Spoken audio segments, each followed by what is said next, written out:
Friends, welcome to my channel. আজকে যে ব্লগটা তোমাদের সঙ্গে শেয়ার করবো সেটা হলো আইসক্রিমের। প্রথমে দেখো মাদার ডেয়ারি কাসাটে আইসক্রিম নিচ্ছি, তারপর হ্যাভমোরে একটা ওয়াইল্ড বেরিজ, তারপর আমুলের ট্রাইকন।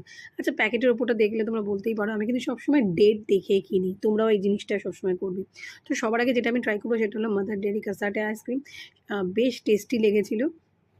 আমি তো খাচ্ছি, আমার বর আমার মেয়েকেও দিয়েছি, ওরা কিন্তু ব্যাক ক্যামেরা ছিল। আমার বর আমাকে খালি একটা কথা বললো, তুমি এত আইসক্রিম চিবিয়ে চিবিয়ে খাচ্ছ কেন? আমি মজা নিচ্ছি, এই টেম্পারেচারে আইসক্রিম নিচ্ছি। বাড়ি আনার সময় একটু মেল্ট হয়ে গেছিলো অবশ্য, কিন্তু আমি ফ্রিজারে রেখে দিই, খাওয়া স্টার্ট করলাম। যাই হোক, এরপর কিন্তু আমি যেটা নিয়েছিলাম সেটা হলো হ্যাভমোরের ওয়াইল্ড বেরিজ আইসক্রিম। এই আইসক্রিমটা আমি ফার্স্ট টাইম ট্রাই করলাম, ভীষণ টেস্টি খেতে, তোমরাও ট্রাই করো অবশ্যই। আর বেশ বেরিগুলো মুখে পড়ছিলো, বেশ টকটক একটা ফ্লেভার লাগছিলো, আমার ভালো লেগেছে।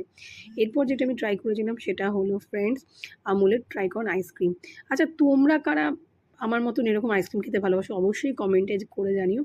আর আমার মতন কারা কারা এই যে কর্ন খাও না, কর্নের তলায় যে চকলেটটা থাকে সর্বশেষে, ওইটার দিকে আমার বরের আমার মেয়ের নজর থাকে। তো আমরা চেষ্টা করি ভাগ করে খাওয়ার, কিন্তু কি করব বলো, আইসক্রিম বলে কথা। যাক, আমি আমার মেয়েকেও কিন্তু দিয়েছিলাম। কিন্তু তোমরা অবশ্যই জানিও তোমরা কারা আমার মতন এরকম আইসক্রিম খেতে ভালোবাসো। ওই যে আমি হাতে নিয়ে তোমাদের দেখাচ্ছি, দারুণ লাগে। অবশ্যই জানিও আজকের ভিডিওটা তোমাদের কেমন লাগলো। চলো নেক্সট ভিডিও নিয়ে খুব তাড়াতাড়ি তোমাদের সাথে দেখা হবে। ততক্ষণ টাটা।